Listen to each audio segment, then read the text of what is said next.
So yeah, the four spheres are: one is physical, when we think about our fitness, our nutrition, our ergonomics. The psychosocial wellness is the second sphere, when we think about our mental health, our emotional well-being, and how we foster those important relationships at work. And then the third one is personal health resources, in terms of what does our access look like in terms of healthcare, self-care resources, and education, because we all need to know how our body and how our mind is being affected. Welcome to Leadership Rewired. Allison Allen and Dean Martin invite you to join them for an honest conversation that brings a personal perspective to the issues of leadership. Did you know that employees are 80% more likely to stay in an organization if the leader prioritizes well-being? If the leader cares about creating a psychologically safe space, if the leader cares about the mental health of their team members and their employees. Today, we're going to be diving in to the fourth part of our 5-part series, which is focusing on basically the leader's role in creating a mentally supportive environment for their employees. I am joined today by my co-host, Dean Martin, and our esteemed guest co-host, Bhavik R. Shah. And we are going to be diving deeply into this topic and talking more and more about this. What we have heard about the series so far is that what we have been talking about has been quite timely, and that people have felt that not only the videos themselves, but the shorts that we have been delivering have just been showing up for them in the right time. And so we hope to do exactly the same thing with this episode. Yeah. Thanks, Allison. Hey, Bhavik. This is an exciting topic. I think what I'm most interested and looking forward to today is that we can continue to move wellness or workplace wellness from something that's just a buzzword into something that leaders can make a really, a meaningful part of their culture. So, Bhavik, you're our expert. Lovely to see you again. Just tell us, why is this topic so critical right now? Well, thank you all for having me again. So happy to be part of the community with you. So wellness and mental health, they've always been important when you really think about it, but it's definitely become more critical to organizational health and organizational success after the pandemic. Employees are now looking to their leaders for not only direction and coaching and support, but also understanding how do they take care of their own mental health and wellness. And when we see leaders do that, when they look after their holistic well-being, they understand that this is permission for them to also look after their own well-being as well. And that's how you actually transform organizations with that positive ripple effect. Yeah. Nice one. So let's start with the big question here, though, is, why do leaders need to take an active role? And I think that the key word there is active. Why do they need to take an active role in workplace wellness? And I know we've been talking about it, but I think it's always good to put these things on repeat. What's your sort of take on that, Bobby? Leaders set the tone. We know this, we've experienced this. Research has over and over again shown us that employees from all levels are looking for leaders as role models, whether that's getting the newest client or the sales for an organization, or even when it comes to mental health. People want their leaders to role model and show that vulnerability, whether they're talking about their own mental health challenges or just if they've had a hard day, a hard week. It's important for employees to know that the human experience is allowed at the workplace. That's why we want leaders to continuously role model their behaviors so that it sets a positive impact downward for all employees, whether they've just started or whether they've been there for a while too. But when we see when we see leaders neglect their well-being, then it just comes down to sending a really important message that this is not important, and that we're only caring about performance and revenue and just generating new business. Yeah. And I like what you said there, Bhavik. I think, us on this podcast today, which is about rewiring how we're thinking about leadership. This is the holistic approach to workplace wellness. And so, in preparing for this, I'm thinking that this is less about just an important topic, which we know is it's critical. And therefore, let's give our leaders something to do around this. But rather, let's flip it and actually go. Like I was reading something that says, I think like 70% of employees say that their manager has more of an impact on their mental health than their therapist or their doctor.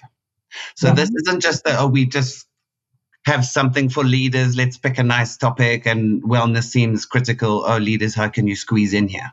This is like, oh, wow, you really do. And any of us who've ever worked in corporate, we know this. You could have a great supportive husband or a lovely circle of friends or an amazing therapist or whatever. And if your manager is driving you crazy, it is going to have a big impact on you.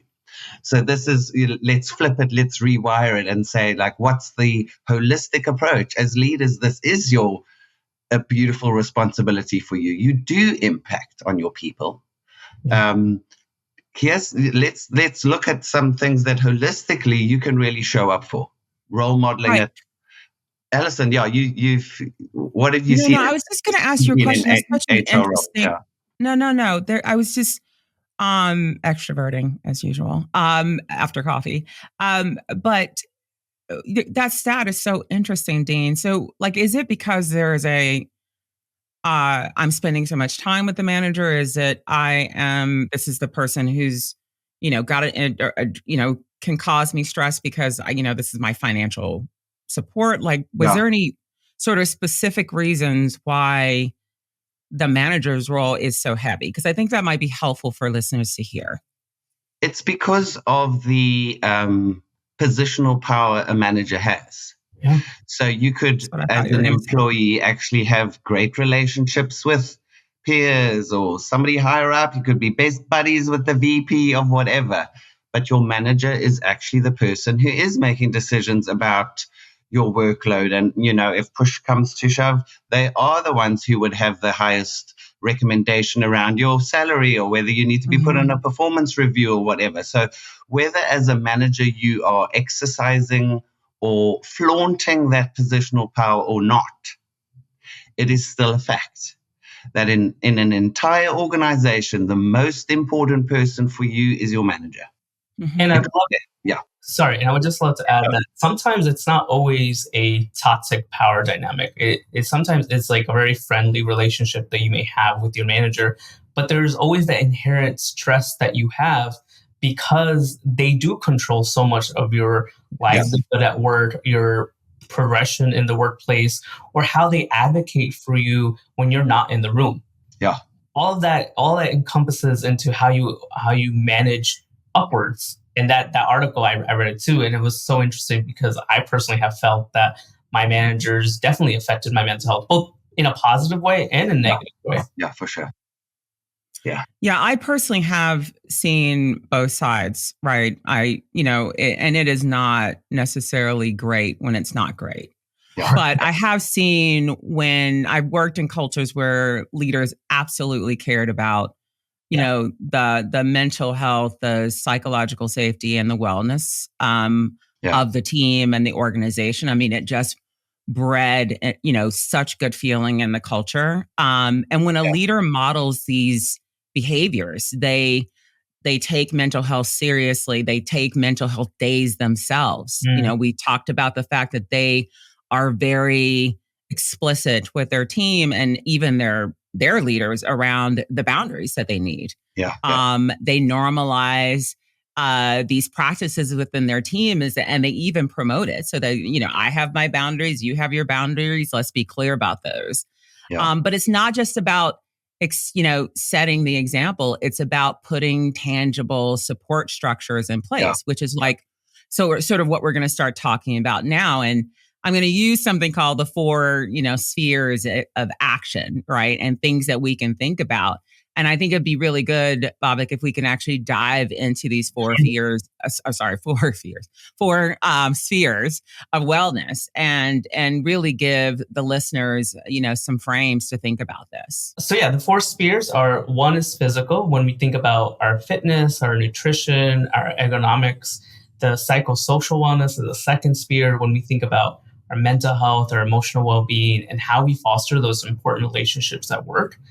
And then the third one is personal health resources in terms of what does our access look like in terms of healthcare, self-care resources, and education, because we all need to know how our body and how our mind is being affected. And the last one is community involvement, really thinking about fostering belonging through purpose and driven activities that connect you with people who share the same values. Yeah, yeah. And these all sound, as you're going through them, Barvik, they all sound interconnected. So it's not like 100%. You as a manager could be super focused on, physical wellness, yet not caring for somebody's psychosocial, like what's going on for them emotionally or whatever. Right. Maybe let's look at each of these in turn. Allison, can we think about physical wellness? Like, what is a practical thing that leaders could do? What does this look like in action if, as a leader, you are paying attention to this sphere of physical wellness? Yeah, before we do that, though, as Bhavik was reading those off, I was literally saying to myself, God, that's what it used to feel like to work at Bloomberg.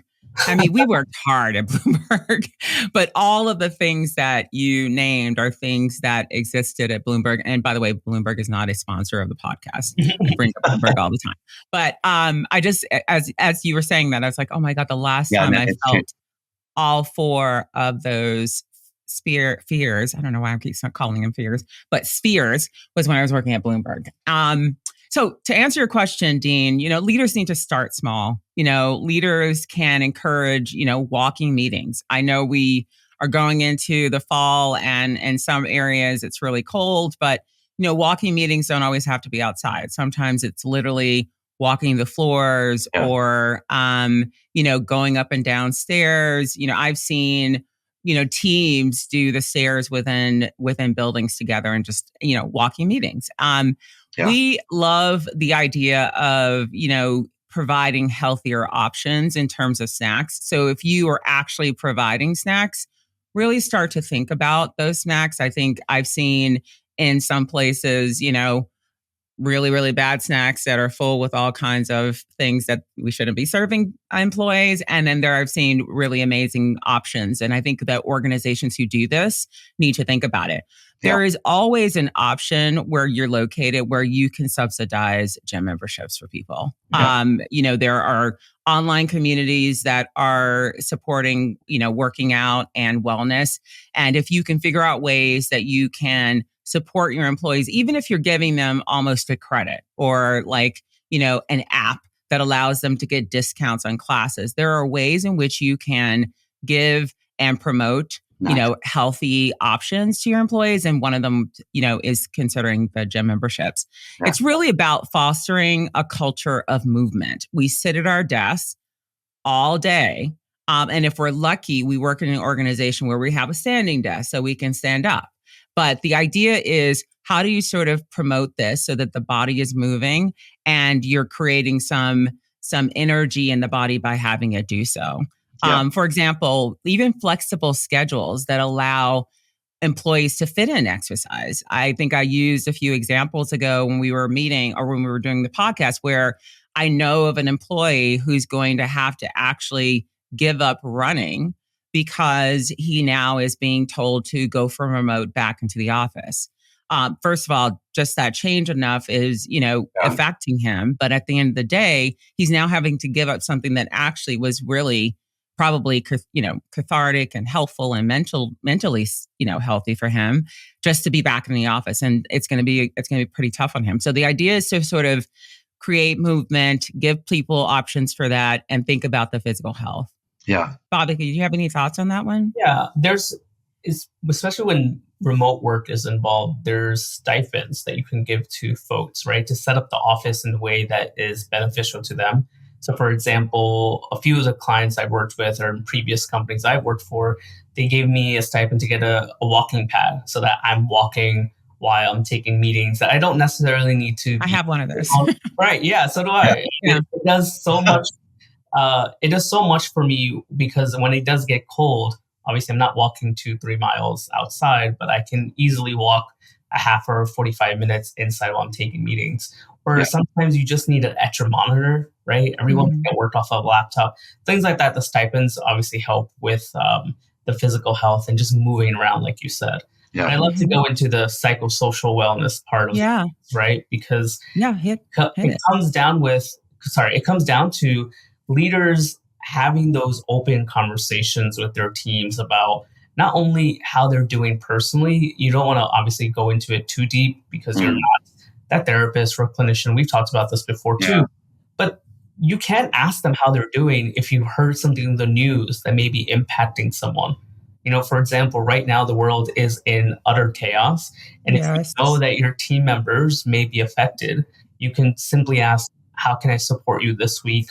Or can I rejig some of your deliverables and workload so that you have some time to process things? And that's how you open those conversations, and that's how you build trust.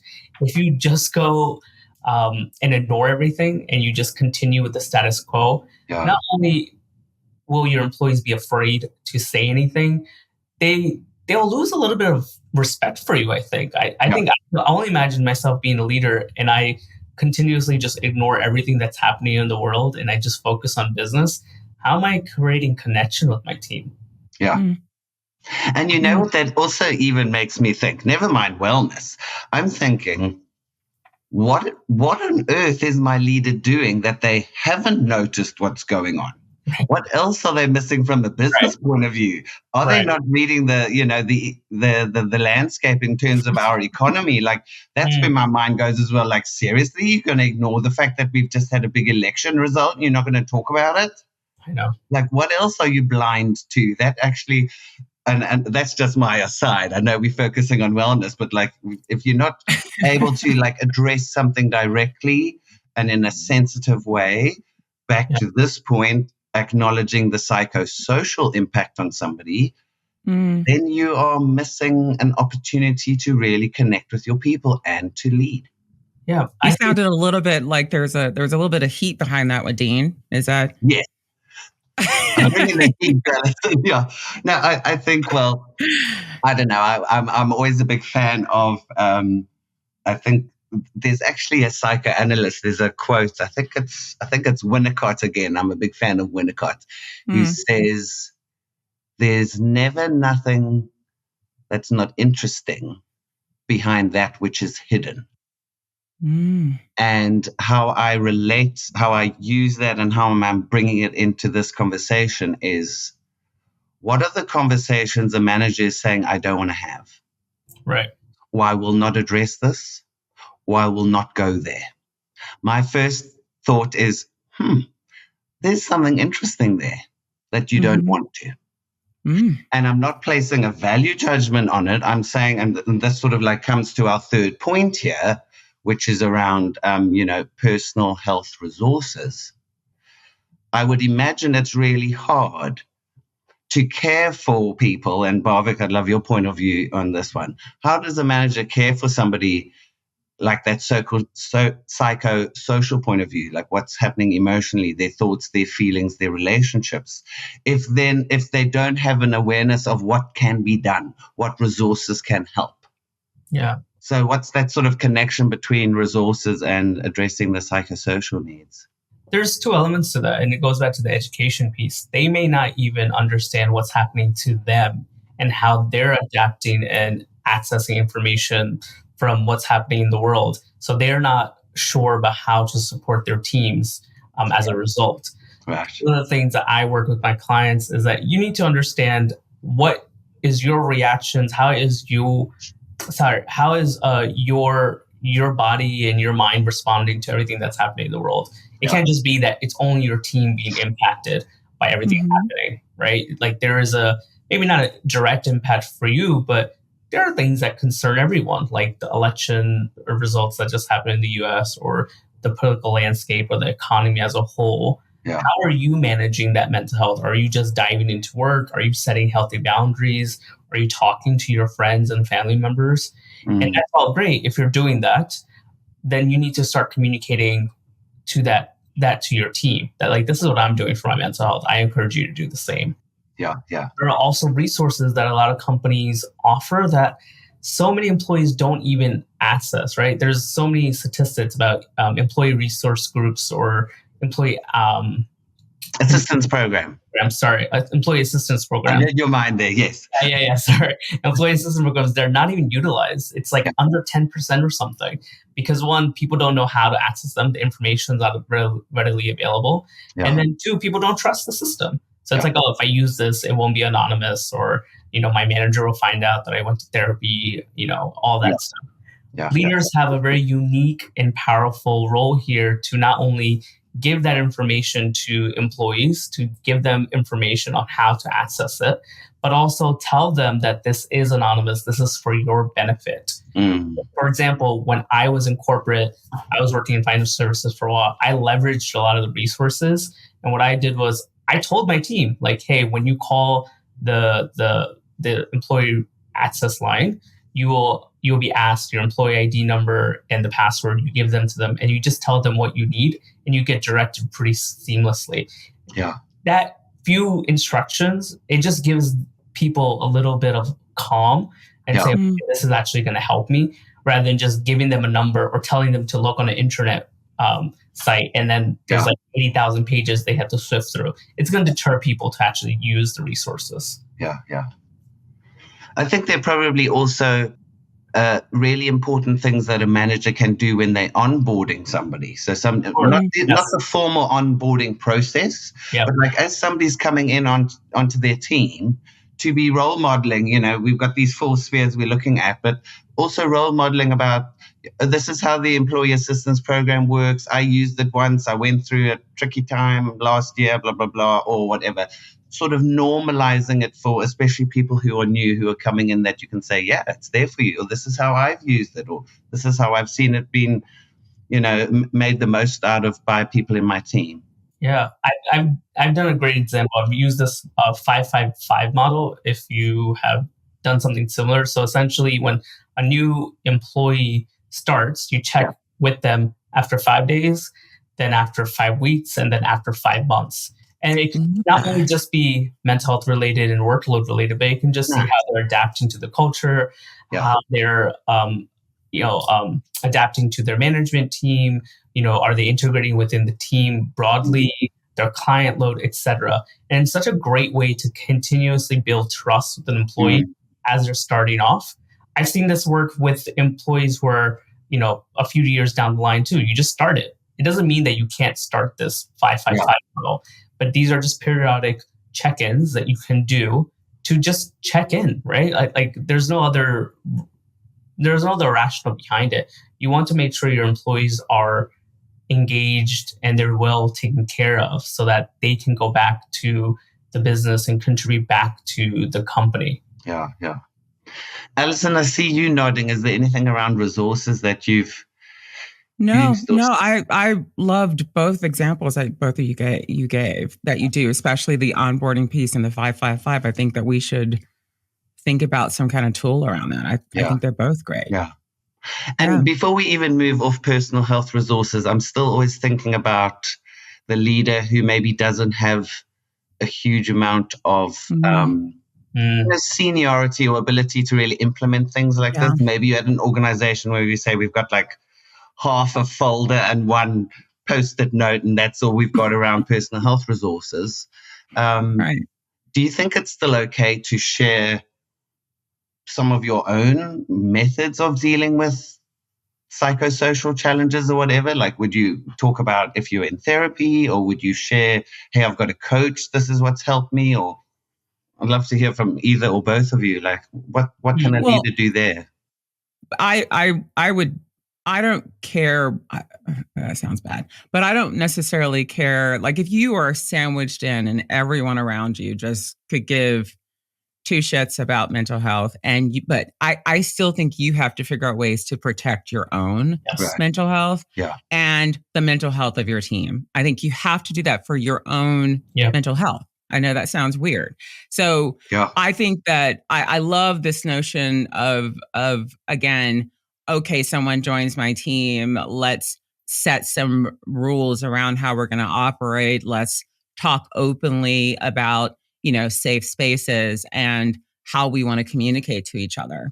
Despite the noise, I think having that sort of agreement is a good way for you to signal to this person, yes, it's raining politics all around us, but the way we're going to govern ourselves, we're going to be looking after our mental health. Yeah. And I love the suggestion again around the 5-5-5 with something I would think about implementing ASAP, because, as a leader, if I'm, especially if you're in a toxic environment, you want to make sure you're staying connected to your people, and whatever shape or form that looks like. I think it's really important to do. And I do think that this is, in that extreme case, the lead by example is what's going to work for people. Yeah. Because I'm the person, if I'm that leader, that everyone is looking at. How is Allison handling it? How is Allison dealing with it? How is Allison showing up? Yeah. And it's my role and responsibility, especially if I'm looking after myself, to demonstrate, guardrails that will protect the team. Yeah. Bob, what's your thoughts on that? I just want to piggyback on something you just said, because it made me think about something that, especially when you are in a toxic environment and all you can really do is look after yourself and your team to an extent, you doing these healthy behaviors also sets an example for your peer group. So for example, if you're doing this 5-5-5 model, Allison, and I'm also within your peer group and just bogged down with everything happening, and we don't really interact, but I'm seeing the healthy benefits and the impact that you're having on your team, it'll make me think and reflect on my own actions for my own team. And maybe I can do something. So there is a positive cascade impact that happens. It just takes a little bit of time. But I wanted to highlight that. The second piece that I wanted to talk about was, to your point, Dean, about what do those leaders do when you just don't have that much agency in the sandwich generation of managers. It's truly difficult. There are a few things that I've done in the past when I have had the same positions. One, you have to reflect on your workload, your boundaries, your relationship with your management and your team, because sometimes it's just this self-pressure that we put on ourselves. I'm not taking away from high-paced industries. I worked in finance for a very long time. I know that it can be very intense, but you also have to look at the outcome of your decisions and your workload. Like how are you impacting the workload? Does things need to move at the same pace all the time? Do we still need to respond to clients at all hours of the day? Just reflecting on some of those decision points is important. And then the second piece is then calmly pushing some boundaries. Say, create relationships with people and see if you can push something out for another day or ask for more resources. There are things that you have to continuously try to change. Right. If you just operate in the toxic environment and you don't do anything, then you're just going to be miserable. Like, to be very straight and honest, there have to be some things that you have to move and shift and push the boundaries and challenge them, because then nothing will adapt and you'll suffer as that sandwich manager. And then third, be agile. Try to see if things work. And then after 6 months, you're like, oh, I tried this. Maybe it didn't work. Maybe I can go back and change something else. And these are the small little actions and the small little steps that really make an impact moving forward. Yeah. Those are super. Thanks for getting nice and practical for us. I want to stick with you, Barvik. We've looked at, of our 4 spheres, we've been looking at the physical wellness, psychosocial. We've just spoken about resources, personal health resources. Where does this 4th one of community involvement actually fit in? Is it that holistic as a leader, for a leader to include this? Sure. There's so much data behind the power of ERGs and BRGs, right? Employee resource groups, and business resource groups. And for leaders, there's a lot of intel that you can receive from these areas. For example, when I was a business sponsor for a previous role, I made sure that I was in touch with the particular ERG that I was sponsoring to understand not only how they're connecting as a group, but what are some of the workplace stressors that are specifically impacting them, and understanding that how can I change the workplace to be more of a positive experience for them, even in a small way, addressing those workplace stressors. Right. Yeah. For example, when I mean, it's still an issue, but there is still a national hate crime rise towards Asian Americans in the US post the pandemic. And a lot of the groups that I supported, they were concerned about their own physical safety, and they were concerned about commuting at rush hour times, because there's so many cases and news incident reports about their community being attacked. Once I learned this, I tried to work with their specific leaders, like maybe they can just add a little bit more flexibility to their commute time. They don't have to come in around 8 o'clock or 9 o'clock. They can come in a little later, right? Just to give them more of an assurance that their safety is still important, and yet they can still get their jobs done. Things like that community aspect is important, and that intel that you get and the data that you get from these groups are also important. Right. Nice. Have you seen some other examples, Allison, of community involvement outside of like ERGs and stuff?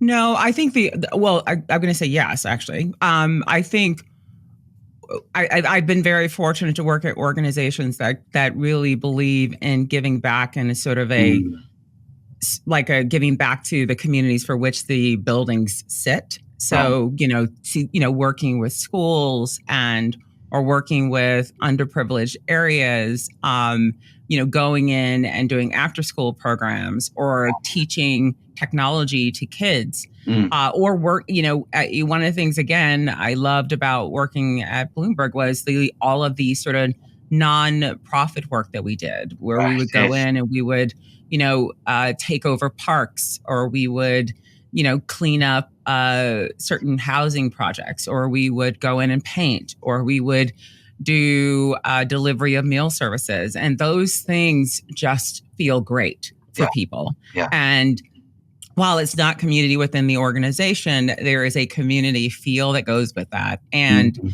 it demonstrates the organization's commitment to sort of social justice and having balance in the world, and quite frankly, just giving back. That would be the only thing I would add to that. Yeah, no, I remember great volunteering opportunities at Bloomberg. I think, when I think about these 4 spheres, the community involvement one is, I know they're interrelated, but initially I was like, how much of a big role does this really play a role? And I'm realizing now, the more we speak about it, and in preparing for this too, to think that being with, having a shared experience with people, whether it's because you're in the LGBTQ employee resource group, or whether you're getting a whole bunch of all the different software engineers are now going to do some cleaning up of a river together or whatever. It gives us hope in a way towards, moving ourselves out of our current situation just for a moment to say, let's focus on something else. And it also, I think it can remove some of the mental health stigma that maybe some of these groups experience, or you suddenly have a shared experience with people and say, yeah, this stresses me out too, or this is what I'm working on too. So it's the act of the volunteering and being outside of, moving our focus from self to other. And it's also then finding some like-minded people and going, oh, I'm not the only one. So we can see, therefore, that's how it really has such a beautiful impact on wellness in a work environment, that it's not just a leader saying, I've got my people and we work all day long, and once a quarter they're going to go and volunteer and paint a house as some discrete weird thing. Yeah. It creates, see it as, Yeah, I was just going to say, it creates connection with each other as humans. Nice. Yes. And taking you outside of that work dynamic and that inherent power dynamic that may be there for leaders and team members. And also, it creates an opportunity for employees to understand what the organization is about. More and more employees want organizations to be on the right side of history with social impact and social justice. And they're looking for those mission and value-oriented organizations so that they can contribute back in their own little way. Not everyone needs to be an activist at all times, but if they know the organization values this type of community-based or volunteer-based work, then it gives them a little more emphasis and encouragement to engage with the culture. which obviously always leads back to high engagement, high performance, retention, etc. Nice, yeah.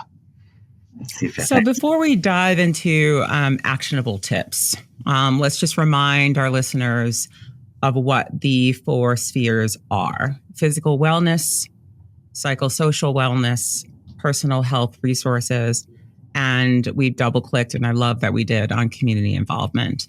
Leaders play a critical role in each of these. And as we've been talking about, it's really important to figure out how we connect the dots between them and really stress that you don't have to do all. But if there was a way that you could figure out a way to do that for your employees or promote or support it, it's just going to help your employees feel a lot more balanced and safe. Let's dive into the actual takeaways. Dean, you're first. Yeah. Let me share something here, Allison, and thanks for the lovely recap. You're such a lovely recapper. Should put that on your LinkedIn profile. A good recapper. We all have recappers, so everyone needs that skill set. Yes, indeed. I would say my first tip is really for a leader to get quite practical and think that how they are showing up is the most powerful way in which they can model this. So in terms of your own physical wellness, are you coming to work sick? Or are you showing up, like desperately ill and you're like, no, I can't take a day off? Like, watch that. Be very careful about modeling your wellness. Also, another quick tip is to take a look at your calendar and see again, how are you communicating inadvertently to your people around how packed you are, how busy you are, or actually are you allowing for some space for connection, for your own, a moment to take a walk or to have a break or to signal that your own mental health is really important. Barvik, do you want to go next? Yeah, great points, Dean. I would say leaders need to regularly assess their wellness, their mental health initiatives. What works before may not necessarily work in the future, especially right now. We're in the process of planning for 2025. The world is in chaos, like I said before. Maybe think about just short term, what can you do in the first quarter rather than looking at the entire strategy? Because what happens oftentimes is that you'll do everything in Q4 and then expect the entire year to run smoothly, but you're not adapting to your strategy as more and more things are happening, whether that's internal with the organization, acquisitions, mergers, new clients, or even external with everything happening in the world. So regularly looking at your wellness initiatives is important because it helps you stay on top of your own way to support your teams. But it also alleviates some of the stress that you don't have to do everything that you set out to do initially. It gives you a little bit of breathing room to evaluate and then re-strategize. For me, it's really about wellness as a team effort. I think creating some shared goals and coming up with some shared philosophy as a team around how we want to think about wellness. I know we've been talking a lot about the leader's role in this, but the leader's role can be about making this a team connection exercise. So it could be something like step challenge exercise. It could be mindfulness initiatives.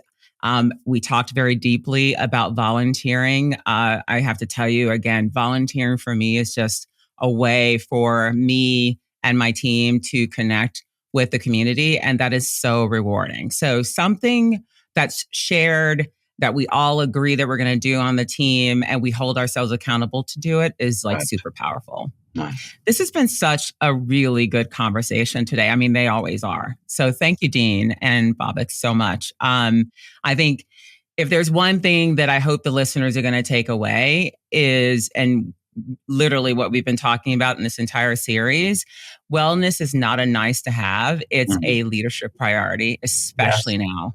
Yeah. And we need to do it for ourselves and we need to do it for our team. And I'm saying I mean wellness and taking care of ourselves mentally. We need to do it. It's just super important so that we have the energy and the space and the wherewithal to actually lean into our work and to our people. Bobby, where can people find you? I know you've said that before, but how do people connect with you? You do amazing work, and I'm sure there are people who could use your services and your solutions and your consultation. Yeah, thank you, Allison. You can find me on LinkedIn.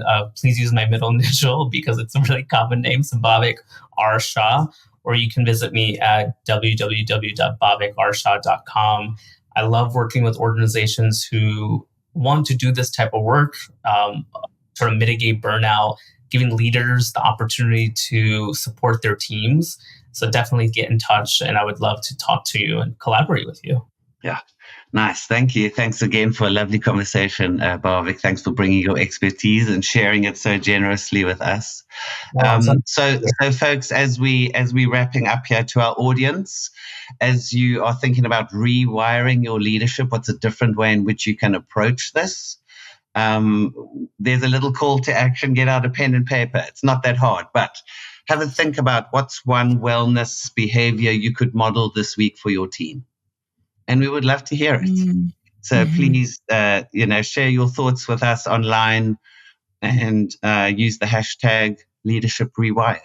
We'll be reading it. We'd love to learn, surprise us, give us new stuff so we can continue to build out this community of leaders. Thank you.